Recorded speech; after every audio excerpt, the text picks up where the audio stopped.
Hey, Aki, Debbie, isn't that your old man? He looks a bit plastered. Nah, he's just a little high. Good afternoon, ladies and gentlemen. This is Stone Gasman live from New York City.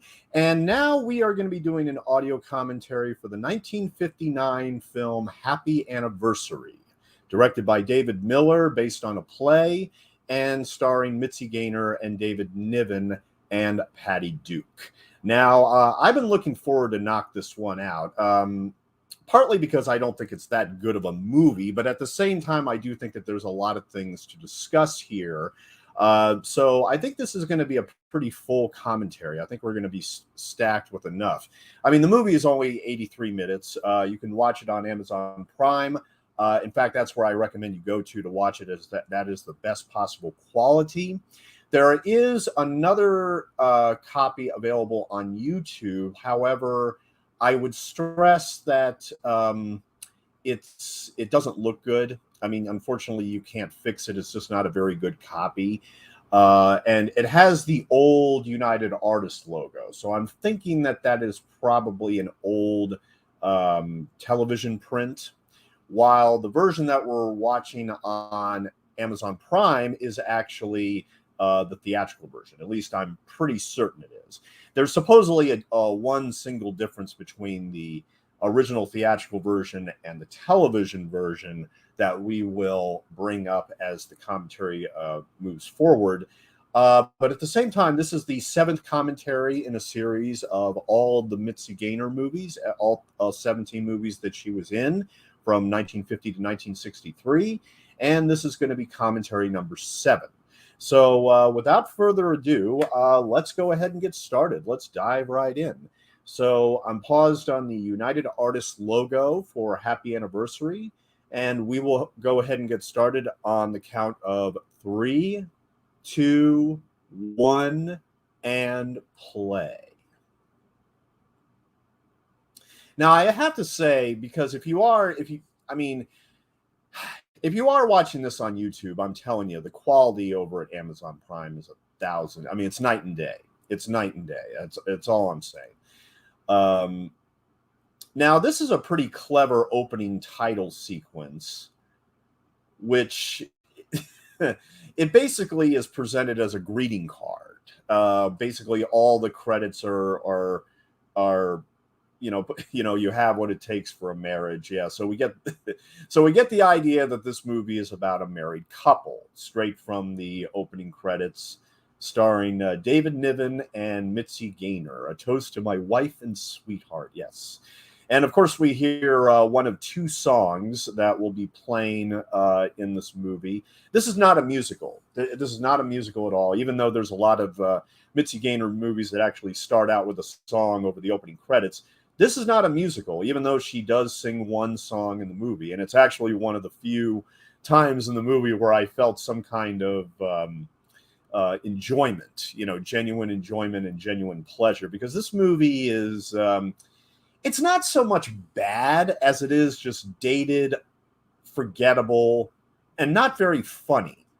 For a comedy that stayed on the stage for over a year, like about 18 months, I should say. It played from, I believe, April of 54 to September of 55, something like that. And it did well on the stage. And you could imagine that, a producer saying, well, it was a stage hit. Why not give it a film treatment? And excuse me. The thing is, this movie is very, very 1959. In its mores and its mores and its its sentiment and its attitudes on marriage and relationships and premarital sex, and it's just it's very 1959. And of course, this way of thinking was largely came about because of our puritanistic origins, and how religion is kind of dominated in terms of mind control and thinking that they have to control every aspect of our lives when it comes to marriage, sex, and abortion. Now, granted, this movie doesn't really allude to religion at any point, but the whole the whole source of drama in this is the fact that the husband basically lets it slip that he and his wife were living together for a year before they got married.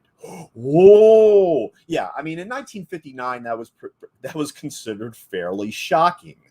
I remember I watched a one of those game show videos on YouTube, which showcase like those couple. It was one of those dating shows back in the 60s and 70s, and like this woman admitted that that she and her husband lived together before they were married, and like the audience was in like complete and utter shock. It had paralyzed the ears of the audience to hear that this couple had lived together before they were married. Oh my God.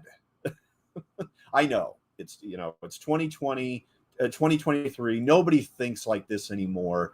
And I guess you could say at best it does provide a reflection of what people thought of marriage back then, especially elders, and grandparents and everything. This was just the attitude that they had kept. And of course, this movie even addresses that later on, that the kids are actually smarter than their grandparents, and that they're going to be fine. They're going to be fine.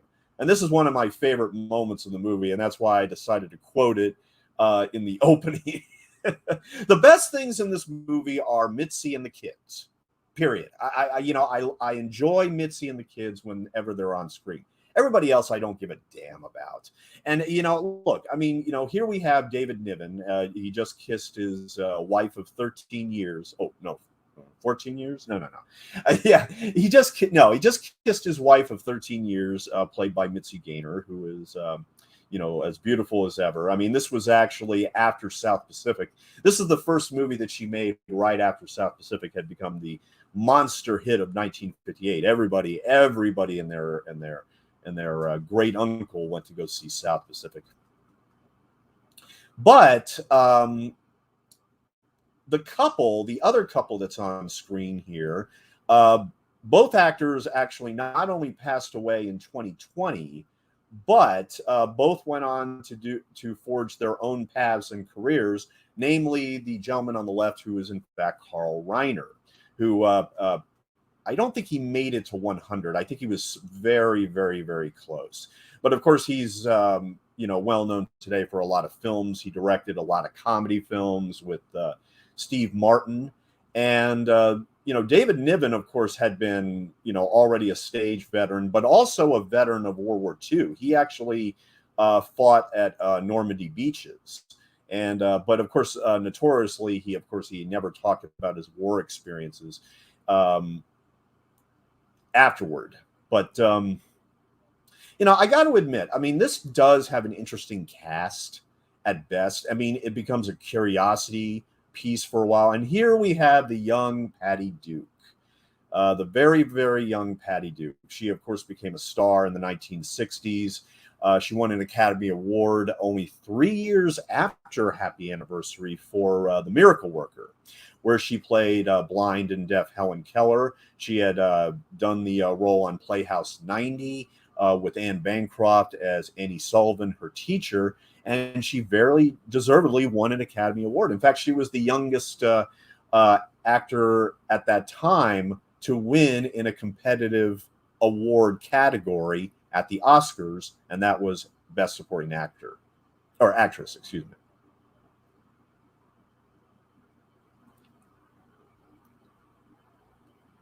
But I mean, from the outset, I mean, it appears that David Niven and Mitzi Gaynor have a very happy, healthy marriage. I mean, this has been a success in any respect. Now, and here's the thing. I mean,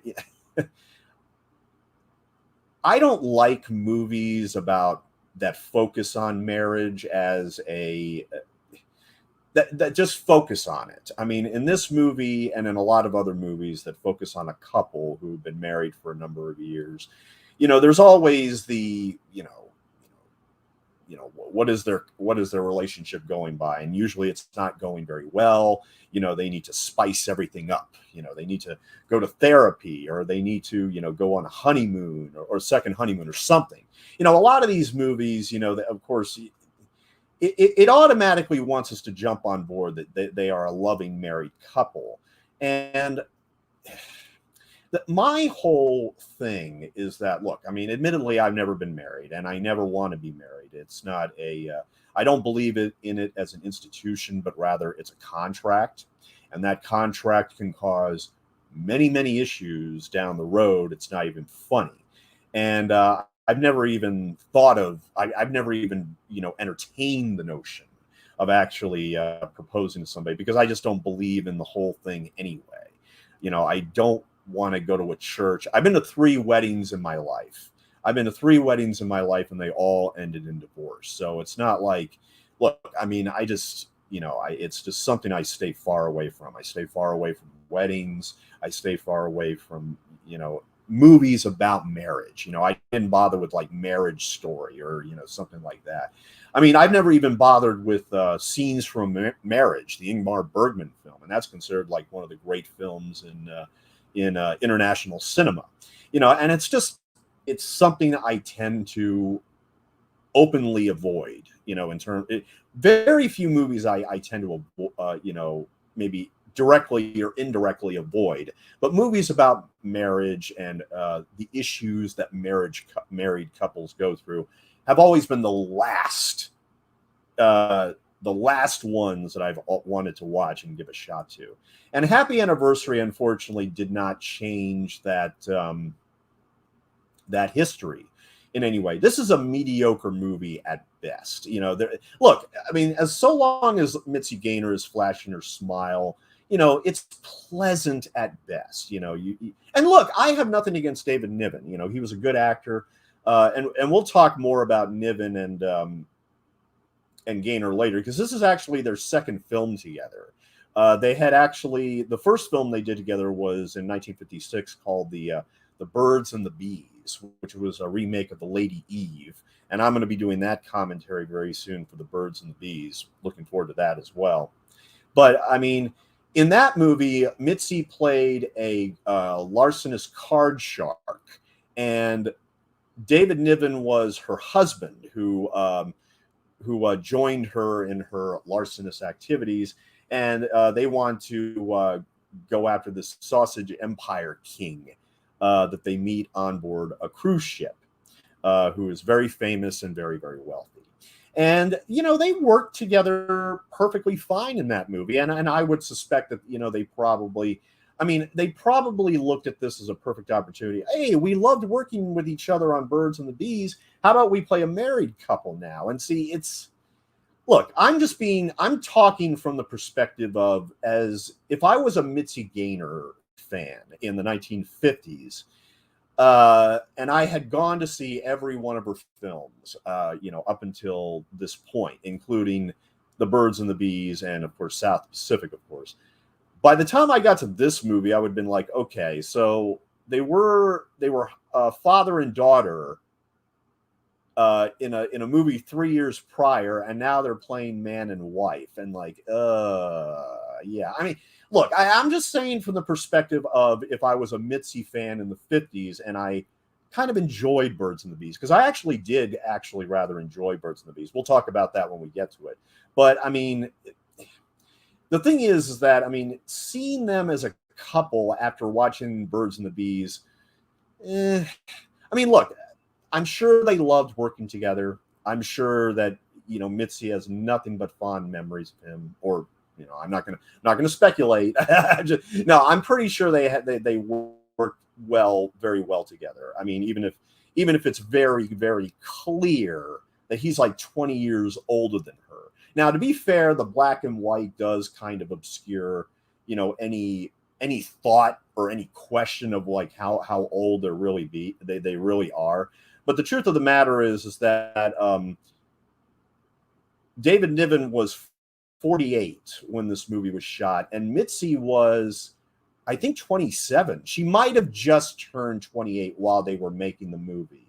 But I mean, and that's the thing. I mean, I couldn't help but think of these things when I was doing my research and preparing for this commentary, because if you were going to take those ages at face value and think, okay, it's a May December type of couple, and and he's 20 years older, and he's being a grump because he can't, he doesn't want to have a television set in the house. And this was a real fear, by the way, at that time. And I will give this movie a tiny bit of credit for reminding us that there was an absolute fear when it came to television sets, that they were going to corrupt the youth of America and destroy society and, all this stuff. I mean, people were paranoid about television sets. Some people were, I'm pretty sure, for all these reasons and even more. But I mean, going back to the age thing, if you were going to take this, that, okay, so she's 28 and he's 48, we'll be fair there. And they were together for 14 years. Yeah. But, here again, I know you're not supposed to question the ages of the characters, even though it's a bit obvious there's an age difference. Okay. I mean, the black and white photography can only do so much. It can only do so much to, mask,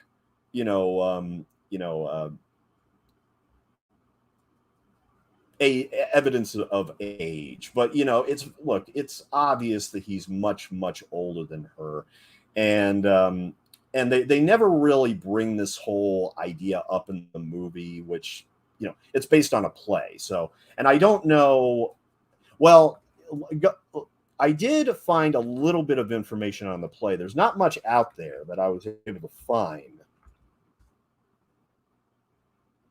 but the name of the play is actually called Anniversary Waltz, as opposed to Happy Anniversary. Okay.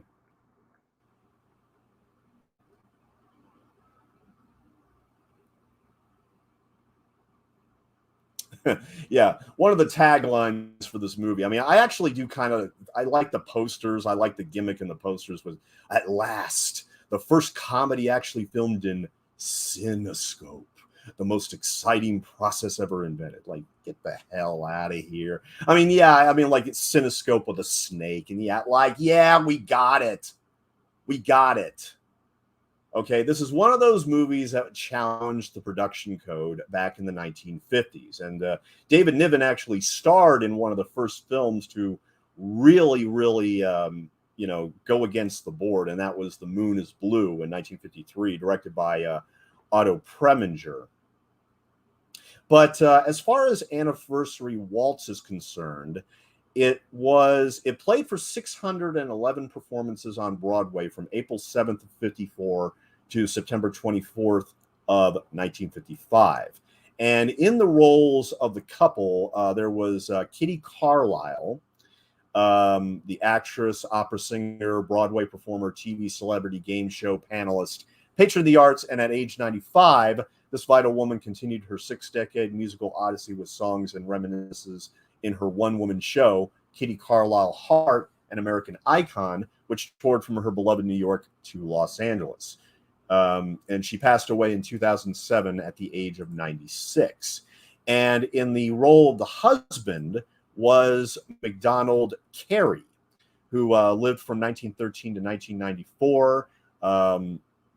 And he became famous for his role as Dr. Tom Horton on NBC soap opera Days of Our Lives. For 3 decades, he was the centered cast member of the show. His film career was from the 1940s to the 60s, as he appeared mostly in second features, aka B pictures. He became known in Hollywood as the King of the Bees, much like Lucille Ball, who was known as the Queen of the Bees. And among his, he did make some movies. He was like in the third Alive film, It's Alive, Island of the Alive. He made movies like that. Buck Rogers in the 21st Century. He was actually in Wes Craven's television movie Summer of Fear. Special appearance by MacDonald Carey playing Professor Jarvis. And I have to, we're going to talk about the maid. We're going to talk about the maid in a minute. I mean, I'm sure some of you might recognize her. But MacDonald Carey also was in Roots, The Magician, Lassie, Kraft Suspense Theater, the Dick Powell Theater, the Alfred Hitchcock Hour, the United States Steel Hour, Rawhide, a lot of 1950s television. lots of 1950s television. Now, of course, Kitty Carlisle, and well, yeah, I don't think Kitty Carlisle. Let's see, how many movies did she do up until this point? She only has 12 credits to her name. She only has 12 credits. I mean, she was in 1934's Murder at the Vanities. She played Rosa Caldi in Night at the Opera, the Marx Brothers movie. She was also in Hollywood Canteen, The Jim Backus Show, and she was also in Woody Allen's Radio Days, as well as her last film of 12 films that she made was actually 6 Degrees of Separation, which was the big film that exploded Will Smith's career. And it also had Stockard Channing and Donald Sutherland, directed by Fred Schepisi. Mm-hmm. So I guess they weren't considered. I have no idea why they weren't. Why they didn't play the couple in the film version, and I can only assume they wanted bigger stars. I mean, that's the only thing I could assume. And here again, Mitzi literally just came off the biggest movie of the previous year, South Pacific. She was the most recognizable. She was probably the most famous woman in the world at that time. Maybe next to Marilyn Monroe. I know. If you want to hear my feelings about Marilyn Monroe, I mean, go listen to my commentary on There's No Business Like Show Business. But I mean, look, she was so huge at this time. She was literally a superstar. And she decided to do this small little black and white adaptation of a fairly successful play. And, and one of the pleasures of this movie is, of course, we get to hear her sing. But she doesn't really do any dance. I mean, yeah, she's dancing with David Niven, but of course we've seen her do, these dances in Golden Girl, The I Don't Care Girl, Bloodhounds of Broadway, There's No Business Like Show Business, and all those Fox musicals that she did, and it's kind of disappointing that she only does this, like, very slow, very short little dance with David Niven that is really not given any more than, I know it's a domestic movie, it's not a musical, they have to keep things contained and grounded. I understand, but it's just like, as a Mitzi fan, you want her to do more. You want her to do more than just do a slow dance with David Niven and sing a song. Okay, I mean. And that's all the music you're going to hear in this movie. I mean, aside from the title sequence, here again, clever title sequence. I will give the movie that. And at the end, it has a little bit to put the cherry on the cake, or the bow on the present, as you could say, when it comes to that animated sequence. But I mean, yeah, yeah, they just can't seem to find the time to be alone. They just want to have some sex. I mean, well, who wouldn't? And they got to deal with the kids. They got to deal with the TV deliveries. Oh man. I think it's back to being parents again. Yeah. Now, here again, I like the kids in this movie. Now, we should go ahead. Let's go ahead and talk about the son here, because I wasn't able to find a lot of information on this kid, even though look, I'm not saying his performance is great, but I think he delivers the funniest lines in the movies. I mean, hands down. I mean, I think that there are 2 times I laughed out loud in this movie, and it was because of what this kid said. And I actually like another moment where he actually challenges his father a bit when he's listening to their argument on the stairs. But yeah, I actually like this kid. So in the role of Aki Waters, this is an actor by the name of, Kevin Coughlin.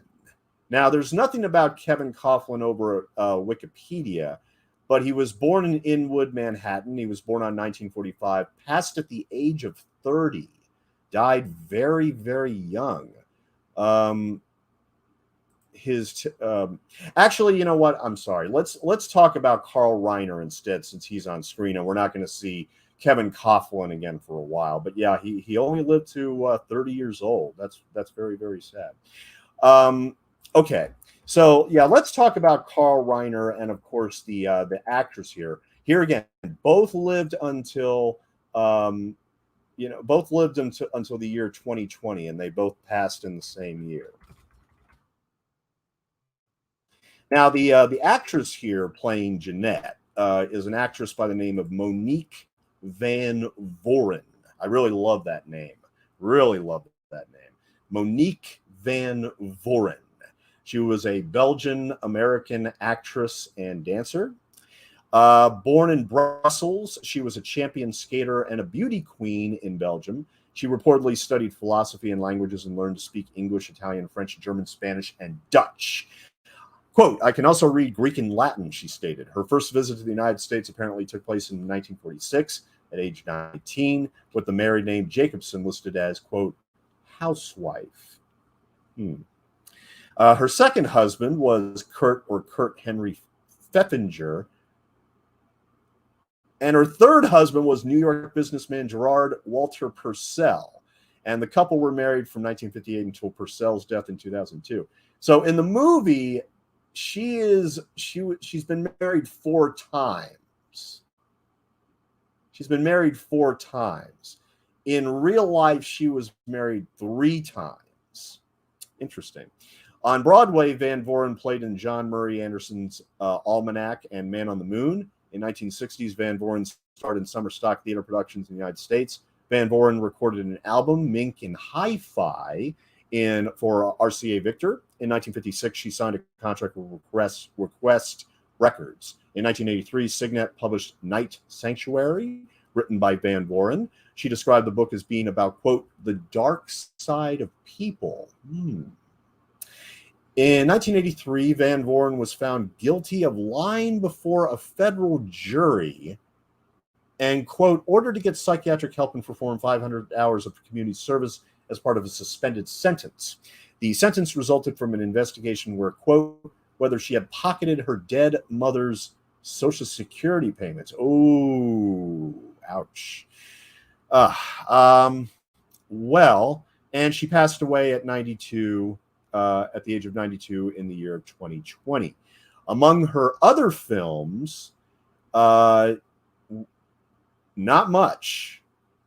She was in Andy Warhol's Frankenstein as Baroness Katrin Frankenstein. She was in Oliver Stone's Wall Street as, quote, quote, quote, woman at 21. And her last film role was in 2012. It was a found footage horror movie with Oliver Stone, his son Sean, called Greystone Park. Although I do question if this is true because she's not really listed in the main cast list here. There's a Monique Zordon, but I don't know if that's the same thing as Monique Van Voren. I'd have to double check that, but I'm not even going to bother. She also had an uncredited bit as a showgirl in Gigi, which came out the year before in 1958. Now, I was going to mention Gigi during the South Pacific commentary, and somehow I just never got to it. But Gigi actually won Best Picture, and it won, 9 Oscars, something like that. It swept the 1958 Academy Awards. South Pacific, on the other hand, only got 3 nominations and only 1 win for Best Sound. Now, on the commentary on the South Pacific Blu-ray, they do speculate as to why that is. Why did the Academy go for Gigi instead of South Pacific, despite the fact South Pacific was the #1 movie of the year? And, I saw Gigi, and to be quite frank, I did not care for it at all. And let's put it this way. In terms of the music, I would rather karaoke the South Pacific soundtrack over the Gigi soundtrack any day of the damn week. Okay? That may be a controversial opinion. I don't think it is. But then again, I don't particularly like the songs in Gigi, and I'm not even going to go down that rabbit hole. But look, the bottom line is, I don't think South Pacific is the number one film of 1958 in my book. Vertigo, I think, is the obvious choice, and of course, that was pretty much ignored by the Oscars, which nowadays is like, what? Like, what the hell? I mean, but it is true. In 1958, Alfred Hitchcock's Vertigo was met with indifference. It was met with mixed reviews. There was a lot of people that didn't like the age difference between James Stewart and Kim Novak. Of course, nobody complained about the age difference between David Niven and Mitzi Gaynor, but let's move on. I mean, but look, it is a little surprising that South Pacific didn't get the Oscar glory that it probably deserved. And there was a lot of speculation because of the fact it was a Magna film, not necessarily a Fox film, but a Magna film with Fox support and promotion and distribution. And it was considered more of an independent film in the industry. So there was actually some speculation that it was just kind of like, well, what, you think you're not good enough to play our game here, Had it been a full Fox feature, it might have gotten more Oscar nominations, believe it or not. But anyway, wanted to wrap up that little bit right there. Now, in the roles of the parents here who come over for this little dinner party, they include Loring Smith as Arthur Gans, the grandfather, and Phyllis Pova as Lillian Gans, the grandma. And this was Phyllis Pova's final film. Let's talk about her first. But she was a stage and film actress. She made her Broadway theater debut in Mr. Pym Passes By in 1921 and acted in minor roles in several productions over the next 2 decades, as well as one of the leads in the 1923 play Icebound. She achieved a notable success in a featured role in the stage production of The Women and the play, which ran for 18 months from 1936 until 1938. When a film version was planned, Pova and Marjorie Main were the only members of the cast who were chosen to reprise their roles in the film, which was released in 1939. The film was directed by George Cukor. The film was very much a success, but Pova continued to work steadily in theater and appeared in the film Let's Face It in 1943 with Bob Hope and Betty Hutton. Dear Ruth, in which Pova starred with John Dahl and Virginia Gilmore, played on Broadway from 1944 to 1946 and provided her with a substantial role and her biggest success during the 1940s. She made 2 films in 1952, The Marrying Kind with Judy Holliday and Alda Ray, and Pat and Mike with Spencer Tracy and Katharine Hepburn. And I know I mentioned Pat and Mike earlier in another commentary. That's because Charles Buczynski was in it. He was also in Bloodhounds of Broadway. Actually, Charles Bronson, but yeah, he was billed as Charles Buczynski. But anyway, so and Phyllis Pova, her final Broadway role was in Anniversary Waltz with MacDonald Carey and Kitty Carlisle in 1954 and 1955, and the film version, and this was her final film. So she did recreate the role from the stage, from Anniversary Waltz, but she only has 5 films on her resume: The Women, Let's Face It, The Marrying Kind, Pat and Mike, and Happy Anniversary. So she made her mark mostly in the theater. And Loring Smith right here, who is currently doing a toast, he was born in 1890 and passed away in 1981 at the age of 90. Vaudeville, stage, film, radio, and television actor, frequently a broadly comic and gregarious characters, he enjoyed a 65-year career involved in many facets of the entertainment business. During the 20s, 30s, and 40s, he played hundreds of characters in radio drama, comedy, and variety. Oh, hey, Jamie, how you doing? Great to see you. Thank you for dropping on in. He also intermittently appeared in films, playing supporting parts in 1941's Keep 'Em Flying with Abbott and Costello, and Shadow of the Thin Man, fourth in the William Powell, Myrna Loy series of Nick and Nora Charles mysteries. Over the following 26 years, he was seen in 9 others, including a cameo in Orson Welles' Touch of Evil, which came out the year before. That's another movie from 1958 I would put above South Pacific. I mean, South Pacific would be definitely in the top 5, but yeah, Touch of Evil and Vertigo are 2 films that I would put above it in terms of a ranking. But anyway, as the driver of a car at a police checkpoint, usually playing his patented persona of a blustery, equivocating businessman or politician. At age 50, he became a Broadway actor, appearing in 12 productions between November of 1940 and March of 1964. In most of these, he was, as usual, billed as senator or mayor. His Broadway debut came in Glamour Preferred, 1940. While the majority of his assignments placed him in supporting roles, he was given a co-starring billing in the comedy Be Your Age with Conrad and Nagel. His most memorable Broadway role came nearly 3 years later when he portrayed Horace Vandergelder in Thornton Wilder's The Matchmaker. Based primarily in New York, Smith frequently appeared on early television programs and was a regular on a live sitcom, The Hartmans, starring the married comic actors and dancers Paul and Grace Hartman, playing supposedly themselves as a suburban married couple, beset by various amusing tribulations, including an obnoxious brother-in-law portrayed by Smith. He also appeared on the West End stage in London, starring opposite Mary Martin, who, of course, originated the role of Nellie on stage in South Pacific, in the original London production of Hello, Dolly. Smith ended his acting career in the late 1960s when he was in his late 70s. His final Broadway appearance was in his least successful production, Yves Yemek's A Murderer Among Us. Typically, Smith's role was a politician, the mayor.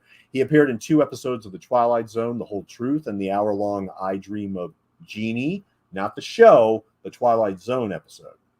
Playing 2 more blustering politicians. In The Whole Truth, he is, quote, honest Luther Grimley, a city alderman ready to buy one of used car dealers Jack Carson's less than adequate pieces of merchandise, intending to show his constituents that he is living up to his name by driving such an unprepossessing vehicle.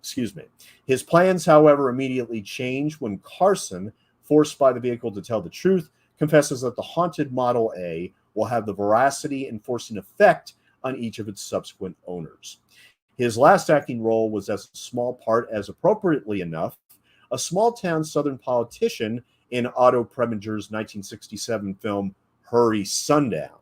And by the way, if you want to get Hurry Sundown on Blu-ray, go to Via Vision. Go to Via Vision Imprint Films. They have a special, or not a special edition, but like a deluxe edition of that film on Blu-ray with a bunch of extras on it. There's only 8 copies left. There's only 8 copies left before it sells out forever. Get a copy right now if you actually care about Hurry Sundown. Smith was married to singer Natalie Sawyer, with whom he performed in vaudeville. And he only has 10 films on his resume. He only has 10 films. Keep 'Em Flying, Shadow of the Thin Man, Citizen Saint, Close Up, Pat and Mike, The Clown, Ma and Pa Kettle at Waikiki, Happy Anniversary, The Cardinal, and Hurry Sundown.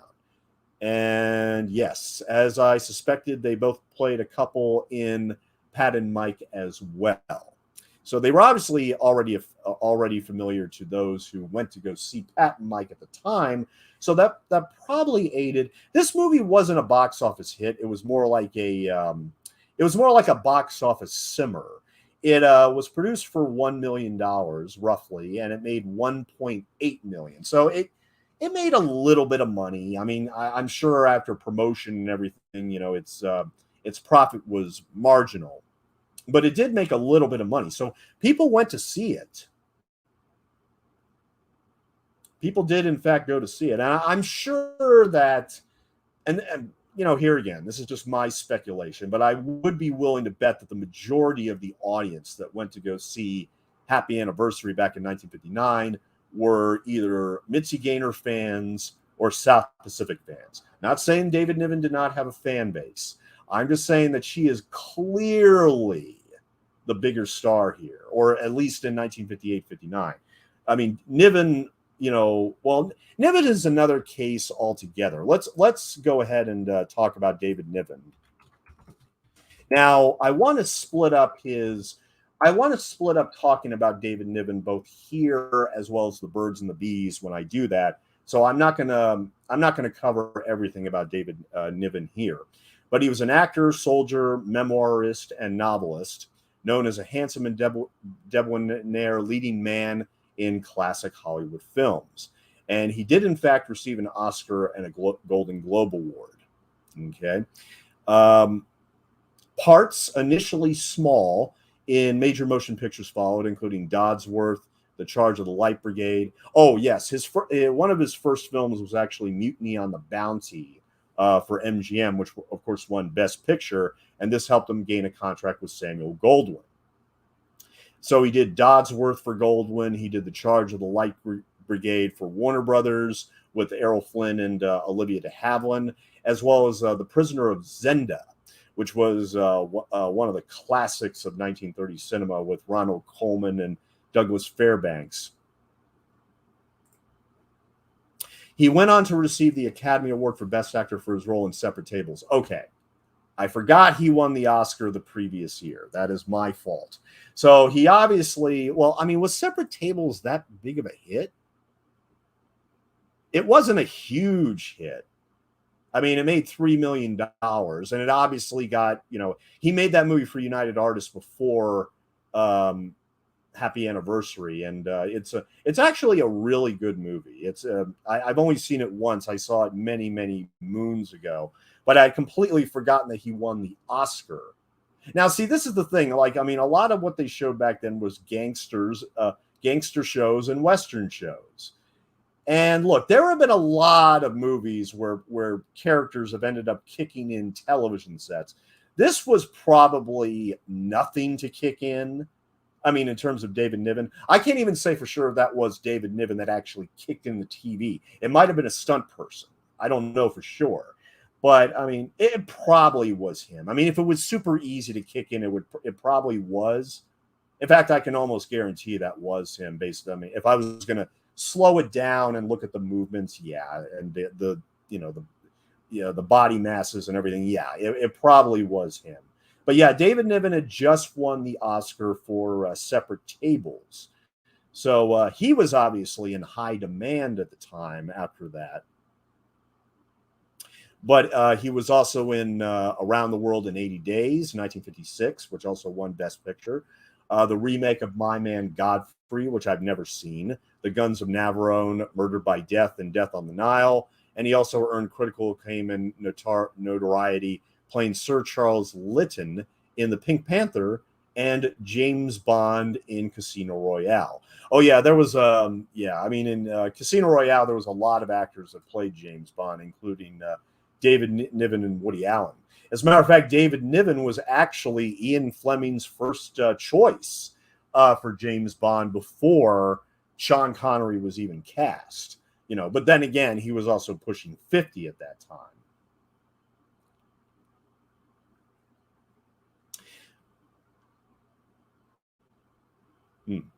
His father was of Scottish descent and his mother was from Wales.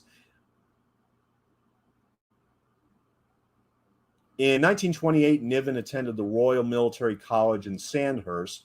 He graduated in 1930 with a commission as a second lieutenant in the British Army. He did well at Sandhurst, which gave him the officer and gentleman bearing that was his trademark. He requested assignment to the Argyll and Sutherland Highlanders on the Black Watch, then jokingly wrote on the form as his third choice, anything but the Highland Light Infantry, because that regiment wore tartan trews rather than the kilt. He was assigned to the HLI, with which he served for 2 years in Malta and then for a few months in Dover. In Malta, he became friends with the maverick Mike Trubshaw and served under Roy Urquhart, future commander of the British 1st Airborne Division. On October 21st, 1956, in an episode of the game show What's My Line, Niven, as a member of the celebrity panel, was reacquainted with one of his former enlisted men. Alexander McGeechan was a guest, and when his turn in the questioning came up, Niven asked, quote, "Were you in a famous British regiment on Malta?" After McGeechan affirmed that he was, Niven quipped, "Did you have the misfortune to have me as your officer?" At that point, Niven had a brief but pleasant reunion. Niven grew tired of the peacetime army. Though promoted to lieutenant on January 1st, 1933, he saw no opportunity for further advancement. His ultimate decision to resign came after a lengthy lecture on machine guns, which was interfering with his plans for dinner with a particularly attractive young lady. At the end of the lecture, the speaker, a major general, asked if there were any questions, showing the typical rebelliousness of his early years. Niven asked, "Could you tell me the time, sir? I have to catch a train." After being placed under close arrest for his act of insubordination, Niven finished a bottle of whiskey with the officer who was guarding him. Roddy Rose, with Rose's assistance, Niven was allowed to escape from a first-floor window. He then headed for America. While crossing the Atlantic, Niven resigned his commission by telegram on September 6, 1933. In New York City, Niven became a brief and unsuccessful career in whiskey sales, followed by a stint in horse rodeo promotion in Atlantic City, New Jersey. After detours to Bermuda and Cuba, he arrived in Hollywood in 1934. When Niven presented himself at Central Casting, he learned that he needed a work permit to reside and work in the United States. As this required leaving the U.S., he went to Mexico, where he worked as a gunman, cleaning and polishing the rifles of visiting American hunters. He received his resident alien visa from the American consulate when his birth certificate arrived in Britain. He returned to the U.S. and was accepted by Central Casting as, quote, Anglo-Saxon type. Among the initials in which he can be seen are Barbary Coast and Mutiny on the Bounty. He secured a small role in A Feather in Her Hat at Columbia before returning to MGM for a bit role billed as David Niven's in Rose Marie. Niven's role in Mutiny on the Bounty brought him to the attention of independent film producer Samuel Goldwyn, famous for producing Mrs. Miniver and The Best Years of Our Lives, which is my number one film of all time and will always be, who signed him to a contract and established his career. For Goldwyn, Niven had a small role in Splendor in 1935. He was lent to MGM for a minor part in Rose Marie, and then a larger one in Palm Springs at Paramount. His first sizable role for Goldwyn came in Dodsworth, playing a man who flirts with Ruth Chatterton. In that same year, he was again loaned out to 20th Century Fox to play Bertie Wooster in Thank You, Jeeves, before finally landing a sizable role as a soldier in the Charge of the Light Brigade at Warner's. And then, of course, David O. Selznick's The Prisoner of Zenda. Okay, I'm going to read one more thing about David Niven, and then we'll stop there, and we'll talk more about David Niven on the commentary for The Birds and the Bees. Fox Studios gave him the lead in a B picture called Dinner at the Ritz in 1938, and he again had a supporting role in Bluebeard's Eighth Wife, directed by Ernst Lubitsch at Paramount. Niven was one of the four heroes in John Ford's Four Men and a Prayer, also with Fox. He remained with Fox to play the part of the fake love interest in Three Blind Mice. Niven joined what became known as the Hollywood Raj, a group of British actors in Hollywood, which included Rex Harrison, Boris Karloff, Stan Laurel, Basil Rathbone, Ronald Colman, and Leslie Howard. According to his biography, Errol Flynn and he were firm friends and rented Rosalind Russell's house as a bachelor pad. Yeah, apparently, he was quite the ladies' man as well as the leading man back in the day. Niven graduated to star in Abe films with the Dawn Patrol remake at Warner's, although he was billed below Errol Flynn and Basil Rathbone. It was a leading role, and the film did excellent business. Niven was reluctant to take a supporting part in Wuthering Heights, 1939, for Goldwyn, but eventually relented, and the film was a big success. RKO borrowed him to play Ginger Rogers' leading man in the romantic comedy Bachelor Mother in 1939, which was another big hit. Goldwyn used him to support Gary Cooper in the adventure tale The Real Glory, and Walter Wanger cast him opposite Loretta Young in Eternally Yours. Finally, Goldwyn granted Niven a lead part, the title role, as the eponymous gentleman safecracker in Raffles in 1939. Okay, I'm going to need something to drink here, obviously. Just 1 second.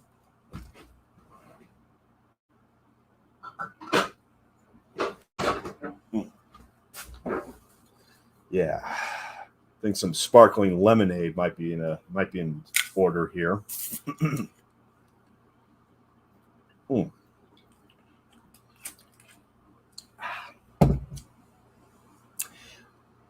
So we'll talk more about David Niven when we get to the Birds and the Bees, but because he had a long, long career. I mean, I apologize. I kind of undervalued him a little bit earlier, and I do apologize about that. I mean, I look, to be fair, I did not grow up in these periods, and thus I am not as familiar with them as other film historians. Okay, but and admittedly, I'm not really a film historian because I haven't got anything published.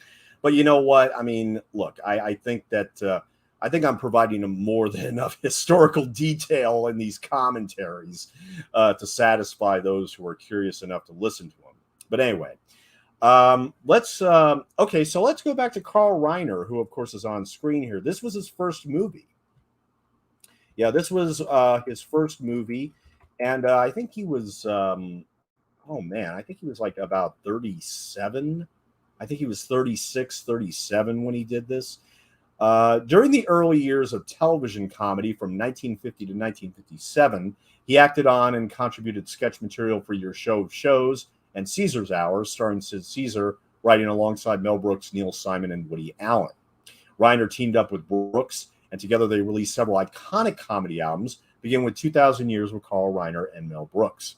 Reiner was also the creator and producer of The Dick Van Dyke Show, which ran from 1961 to 1966, and which Reiner also produced and acted in.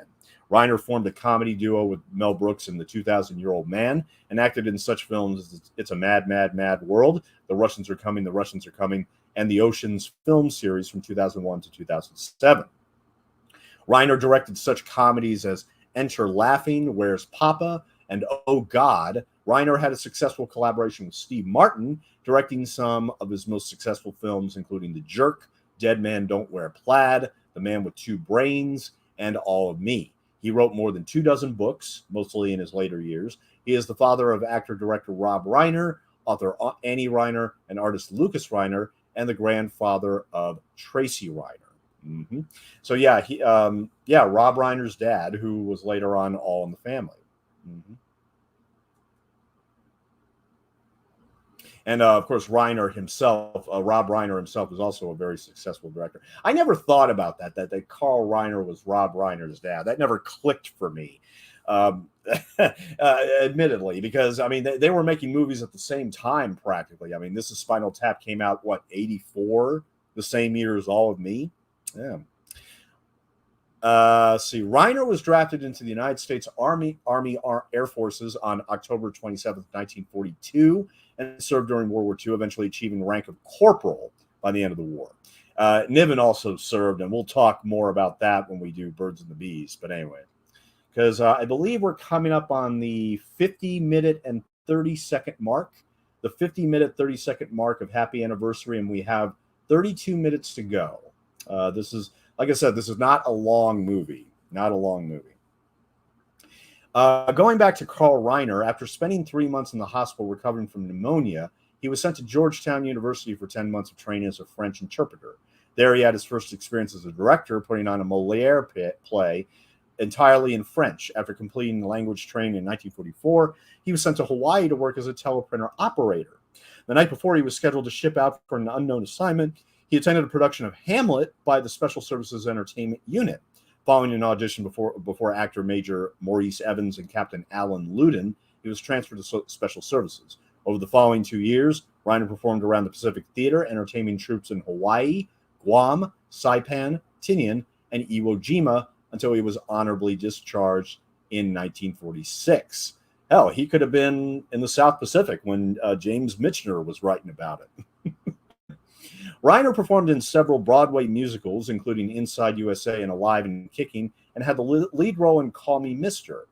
In 1950, he was cast by Max Liebman as a comic actor on Sid Caesar's Your Show of Shows. In November of 1958, the same year that the same month that Happy Anniversary was released, he hosted a CBS primetime game show called Keep Talking, when he succeeded original host Monty Hall. So when people went to go see this movie, they discovered him as a game show host. He left the show in July of 1959 and was succeeded by Vincent Price. Starting in 1960, Reiner teamed with Mel Brooks as a comedy duo on The Steve Allen Show. Their performances in television and stage included Reiner playing the straight man in The 2,000-Year-Old Man.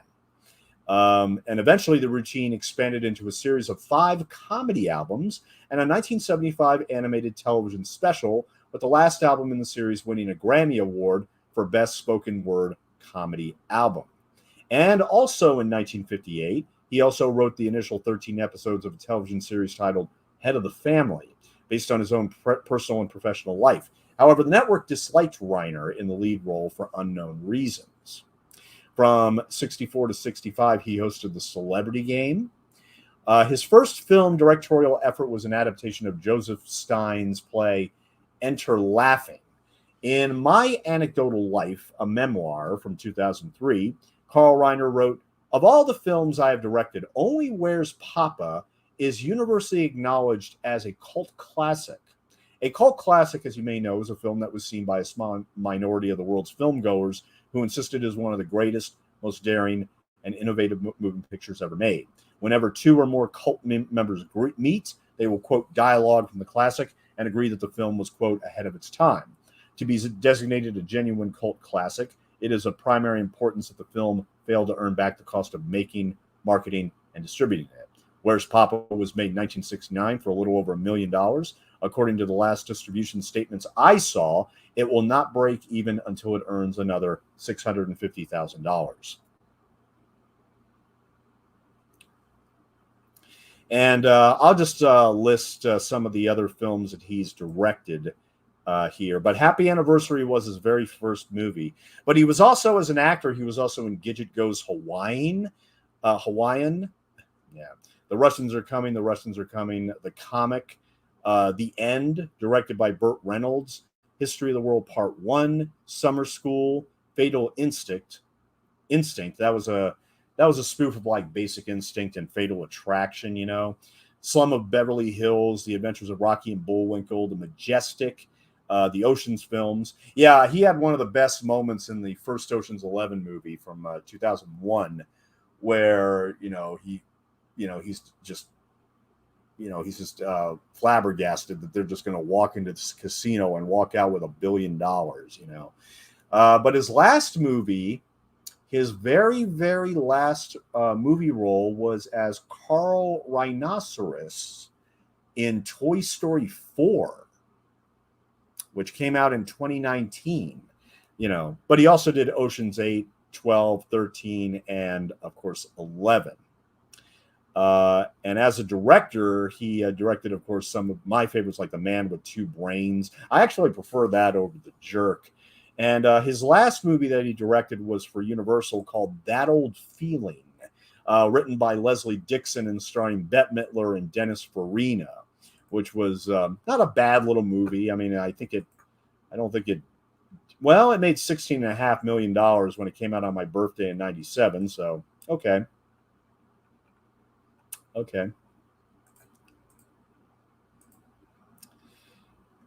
All right. So, like I said, we're going to finish talking about David Niven during the Birds and the Bees commentary.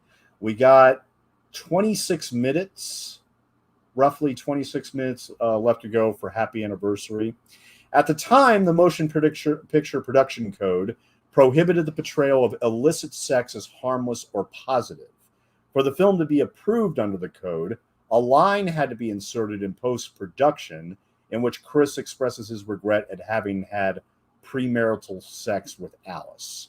As Niven was not available, the line was done as a voiceover impression of Niven by voice actor Alan Swift. Now, I did not bother trying to look for the line, although I kept this fact in my mind when I was watching it, and I didn't find it. The thing is that it might have been done for the television edit. It might have been looped for the television edit later, but in the theater, I think that this film did not have that voiceover. I don't think it. I think what happened was, when the film was being released for television, they altered that line. Again, people were religious back then, and they were nuts. Okay? Premarital sex, big big goddamn deal. Just big goddamn deal. Okay. I mean, it just, no, that's part of the reason why it's difficult for me to enjoy this film and others like it, because it just, the drama is rooted in something that's nonsensical. And, I understand what I'm sure the play, look, if I had seen Anniversary Waltz in 1954, 1955, I probably would have been amused by it. I mean, would I have been shocked? I don't know. Based on my upbringing, probably, just because that was a common mindset at the time. Like, oh my God, they had premarital sex. Oh my God. Call the police. It's just... See, this is something a Karen would complain about now. It's like, shut up. Just shut the hell up. Oh, I promised I was going to talk more about the kids because they're the best things in the movie. So going back to Kevin Coughlin here, who sadly died very, very young. He was only 30. He was only 30 when he passed away.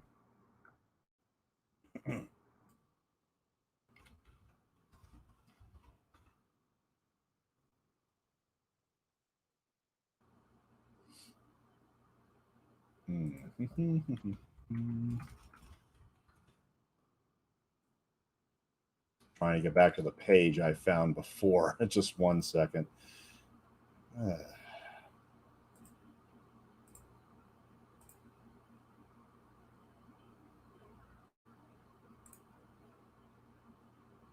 Okay, Kevin Coughlin. This is what little I was able to find on him.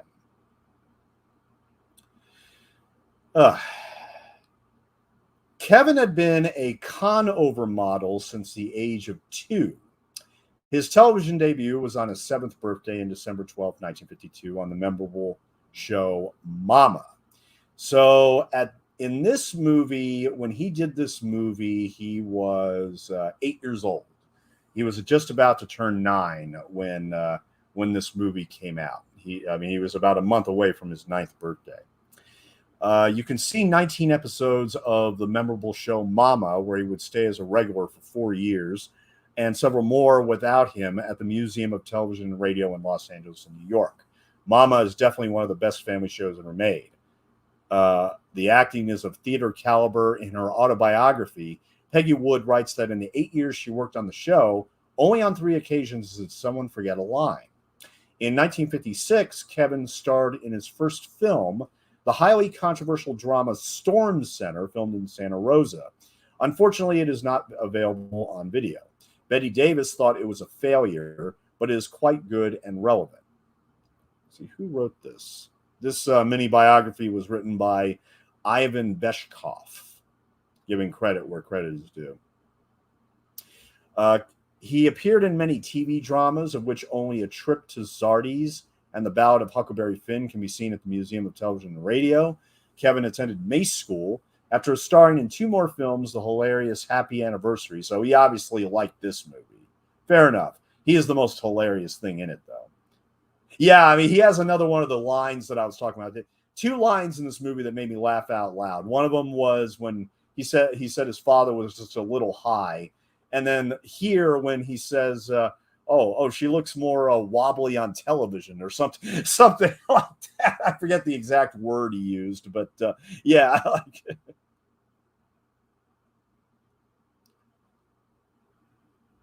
And he was also in the bold classic The Defiant Ones, but after that, his career seemed to fizzle. There are a few roles in the early 60s. From about 1963 until 67, Kevin attended Northwestern University, majoring in theater. In the late 60s, he moved to Hollywood, appearing in several youth culture movies and marrying Pamela Elaine. In 1972, he started a production company with David Ladd, who is actually I don't remember if David Ladd is the younger brother. I think he's the younger brother of Alan Ladd Jr. I need to double check that. I did a bunch of commentaries last year on the Ladd Company movies. I should. But he also produced and hosted a TV talk show, The Age of Aquarius. His film and television career seemed to end suddenly after he starred in the comedy The Gay Deceivers in 1969. It made a lot of money, and it's available on video and DVD. In 1999, it was shown at the Turin Film Festival. Yet this film seemed to doom Kevin's chances. His last screen appearance is a pathetic, small role on Gunsmoke in 1975 called Hard Labor. A newspaper mentioned something about Kevin working on European films in the 70s, but there's no confirmation of it. On January 10th, 1976, at 1:45 a.m., Kevin was cleaning his windshield on Ventura Boulevard when he was hit by a speeding car. Kevin's wife witnessed the tragedy. Thus ended the life of a very talented, highly intelligent, optimistic, and promising human being. Kevin had a handicap that made walking difficult, club feet. He was not embarrassed about it and appeared barefoot in the Ballad of Huckleberry Finn in 1960. It took courage to give him that role, which turned out to be one of his most memorable performances. And he is buried in Hawthorne, New York. His grave has a simple, poignant inscription called "Beloved by All." And that's the son, Kevin Coughlin. Now, as for the daughter, and both Coughlin and Patty Duke, are going to have a lovely little scene having breakfast together here very, very soon. It's actually one of the best scenes in the movie. But Patty Duke, of course, was an American actress and mental health advocate. Over the course of her acting career, she was the recipient of the Academy Award for The Miracle Worker, but she also won 2 Golden Globes, 3 Primetime Emmy Awards, and at age 15, The following year, in 1963, she played the dual role of identical cousins Kathy and Patty Lane on her own network television series called The Patty Duke Show from 1963 to 1966.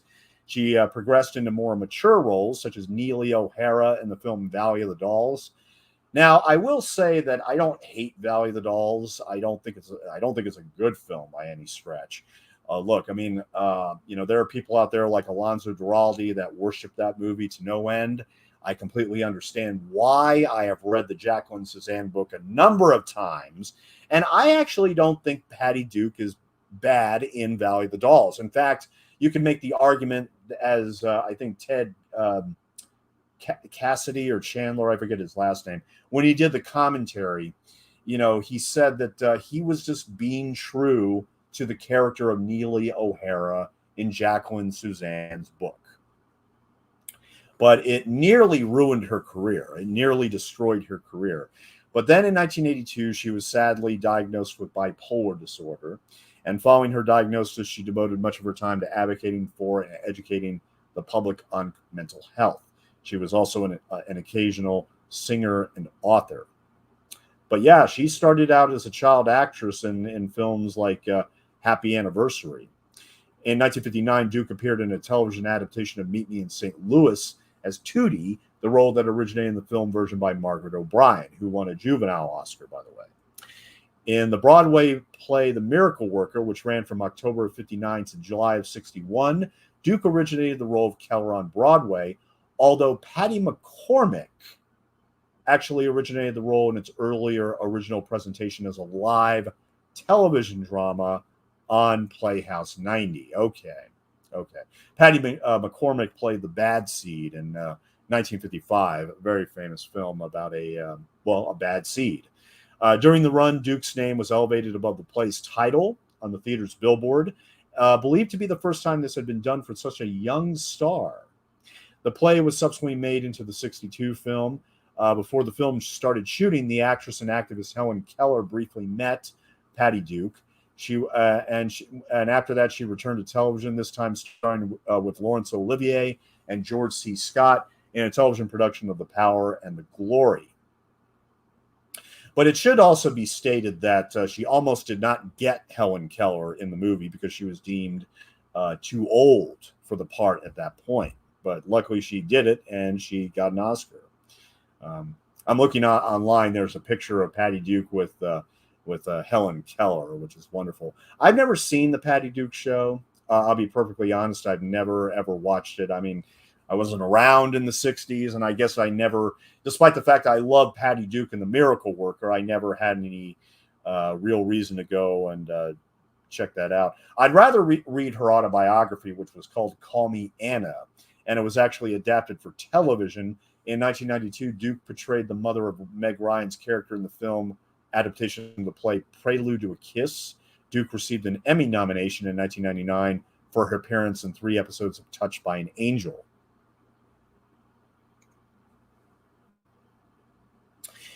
In 2011, Duke appeared in public service announcements for the U.S. government promoting the Social Security website. In several, she appeared as Patty and Kathy using split-screen effects. In others, she appeared with George Takei wearing a Star Trek-like costume. In 2015, Duke made her final TV appearance, guest starring on Liv and Maddie as Grandma Janice and Great Aunt Hillary, a pair of identical twins.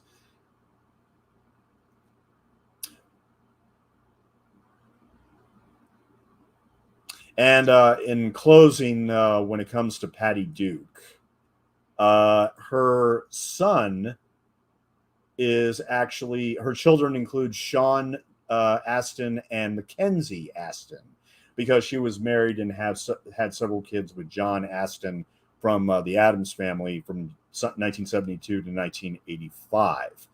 And, Sean Astin has been in like the Lord of the Rings trilogy. I mean, 51st Dates, many, many, many other films. Rudy, which is actually going to get a 4K treatment just very, very soon. And yes, I do intend on on picking that up, because I think that's Sean Astin's best performances as a football player named Rudy Rudiger, who only wanted to play football for Notre Dame. Yeah, but sadly, Patty Duke died at the age of 69 in 2016. Very beloved, very beloved. And it is kind of a shame that Valley of the Dolls kind of sidetracked her career, and it just never was the same after that. I mean, after her insane popularity in the 1960s, Valley of the Dolls kind of put a stop to all that, and it just it wasn't the same. It wasn't the same after that.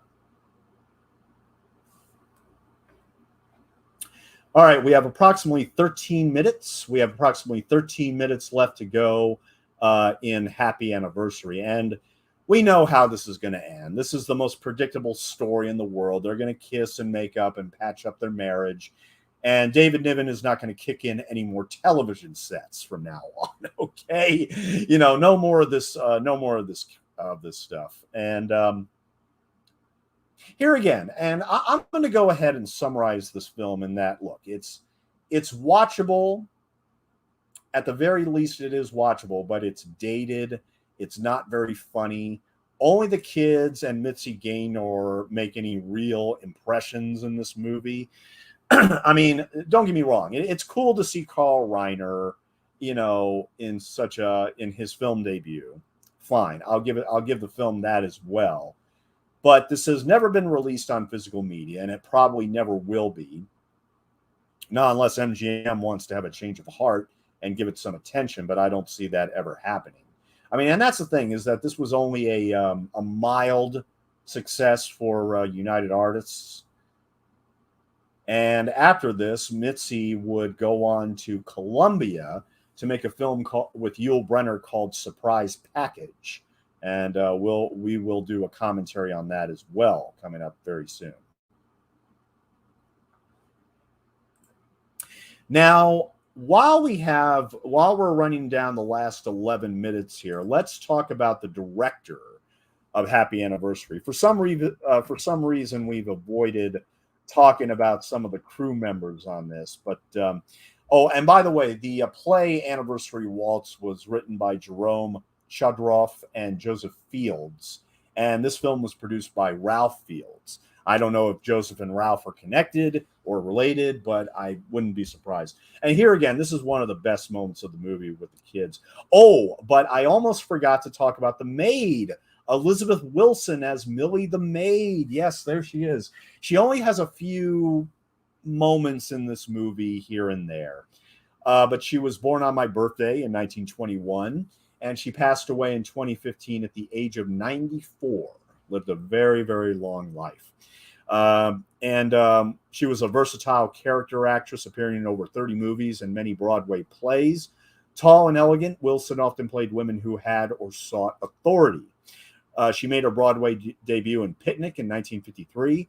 Her stage credits include Death Set, The Good Woman of Szechuan, Sticks and Bones, where she was, I believe, she won the Tony Award in 1972 for her role in Sticks and Bones, which was a black comedy focusing on a blind Vietnam War veteran who finds himself unable to come to terms with his actions on the battlefield and alienated from his family because they neither can accept his disability nor understand his wartime experiences.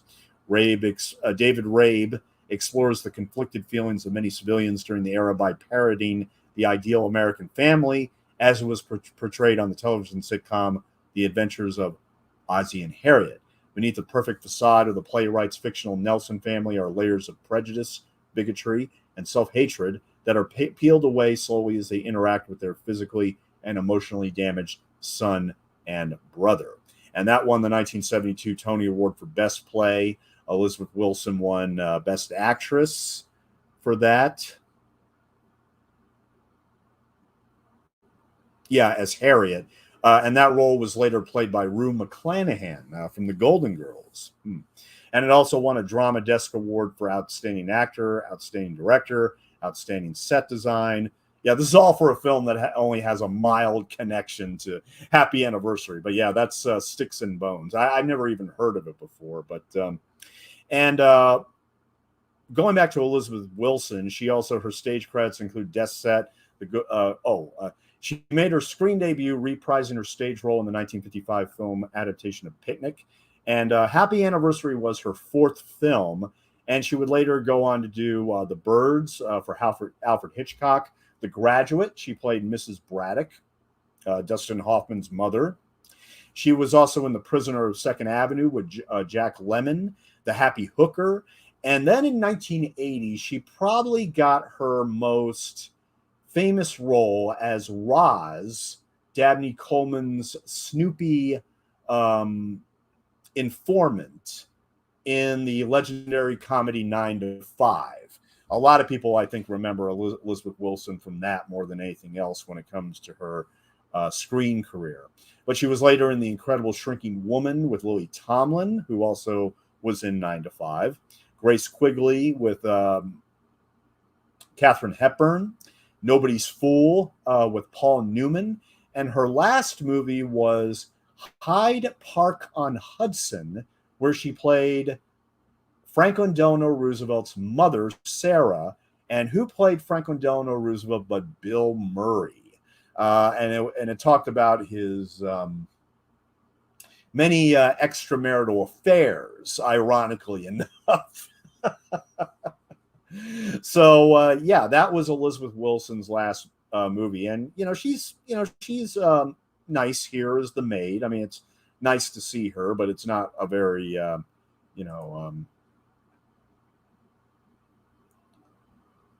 it's not a very meaty part, I guess you could say. But the director of Happy Anniversary, which we're talking about the director in the last 6 minutes of the movie, is a man by the name of David Miller. And he passed away in 1992 at the age of 82. And he directed a wide variety of films. Emmanuel Levy wrote in 2009 that his 1962 film Lonely Are the Brave, starring Kirk Douglas, is, quote, the most accomplished film of David Miller, who directs with eloquent feeling for landscape and attention to detail, or character. Others feel that Miller's best is his 1952 noir thriller and Joan Crawford vehicle Sudden Fear, co-starring Jack Palance and Gloria Graham. Sudden Fear was nominated for 4 Academy Awards for Best Actress for Joan Crawford, Best Actor for Jack Palance, Best Costume Design, and Best Cinematography by Charles Lang, but it was a box office failure. The first film that he worked on was as an editor in 1933 for a film called India Speaks, distributed by RKO Radio Pictures, which was a pre-code adventure film combining elements of documentaries and travelogue programs, mostly taking place on the Indian subcontinent, along with staged bits spliced into aid story flow. A sequel to the popular film Africa Speaks. Later on, he directed such films as Billy the Kid, Sunday Punch, Flying Tigers, Seeds of Destiny, Top of the Morning, Diane, The Opposite Sex in 1956, Midnight Lace, 1960, Backstreet, Lonely Out of the Brave, which I just mentioned. The Bells of Hell Go Ting-a-ling-a-ling, Hammerhead, 1968, Hail Hero in 1969 with Michael Douglas and Teresa Wright, and Executive Action, 1973 with Burt Lancaster. And his very last film was Bittersweet Love in 1976, starring Lana Turner and Celeste Holm. Very interesting. So this is probably far from David Miller's best work. Far from it, but he directed some good films here. Not much else on this, but he also directed the Marx Brothers comedy Love Happy and the John Wayne film Flying Tigers in 1943. Okay. Happy Anniversary, the cinematography was courtesy of Lee Garms, who lived from 1898 to 1978. During his career, he worked with directors Howard Hawks, Max Ophuls, Joseph von Sternberg, Alfred Hitchcock, King Vidor, Nicholas Ray, and Henry Hathaway, whom he had met as a young man when the first two came to Hollywood in the silent era. He also co-directed 2 films with legendary screenwriter Ben Hecht, Angels Over Broadway and Actors and Sin. And he actually won the Academy Award for Best Cinematography for the 1933 classic Shanghai Express. Oh, yeah, Shanghai Express. I remember watching that one with Marlene Dietrich. Yeah.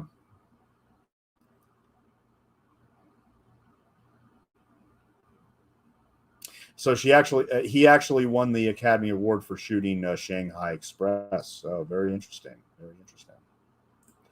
And I think that's about it. I mean, the music was done by Robert Allen, Saul Kaplan, and Al Stillman. And I think that's about it, except I'll go over back to IMDb and see what the audience reaction to this film. I mean, there's only 12 reviews.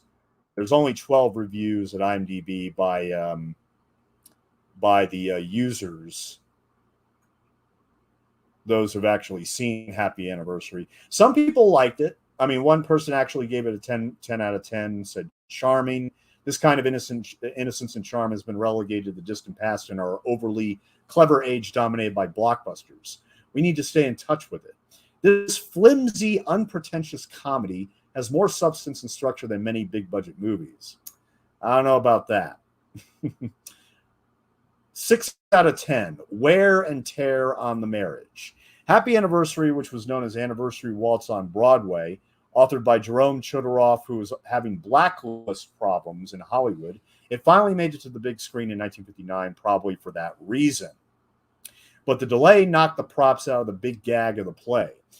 David Niven and Mitzi Gaynor, after 13 years of marriage and 14 years of canoodling with 2 kids to show for it, are having some wear and tear on their marriage. A big issue is Niven's old-fashioned views on television. He hates it and won't have it in his house. And, it's hilarious because, of course, Mitzi Gaynor's first movie was My Blue Heaven, where she actually did commercials. So, yeah. You're breaking your wife's heart by kicking in all these television sets. You don't want to see her do these commercials. I know. Different character, different film, but whatever. Let's see. 3 out of 10, Shrill. The real question is how the source material, played by these screenwriters, managed to captivate Broadway audiences for 18 months and tour extensively. It's a prurient, shrill sex comedy about a happily married couple with 2 1950s adorable kids enduring a domestic crisis involving A, television's entry into their home, and B, the revelation to her parents that they enjoyed premarital sex.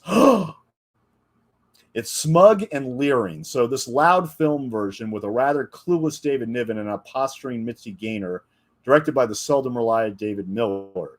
And yeah, 6 out of 10. You can see the dividing line between two eras in film here.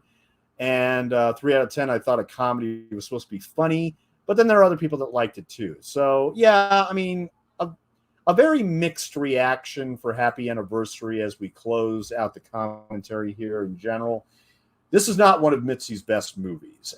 This is near the bottom, as a matter of fact. Is it terrible? No, it's watchable. There is a sporadic enjoyment to be found in a Happy Anniversary, but unfortunately it's just too dated and passe for its own good. This film was made for a 1959 audience, but at the same time, if I was a Mitzi Gaynor fan at the time going to all her films, which is what I'm taking the role of here, I would have been like, you know what, after South Pacific, this is a massive disappointment. I mean, here again, whatever her reasons for doing this film, maybe she just wanted to do something very small and contained, or I don't know. I don't know what led Mitzi Gaynor to take this role in Happy Anniversary after the big budget wonder that was South Pacific. It'll actually always be a mystery to me, but yeah, the movie's over and I'm still talking about it. But but look, that is Happy Anniversary. It is what it is. I mean, it is on Amazon Prime if you have it for free. Listen to it, and listen to this commentary because you'll probably only watch the movie once. So, but at any rate, thank you very much for joining me for Happy Anniversary, and I will have another Mitzi Gaynor commentary very, very soon. Have a great evening.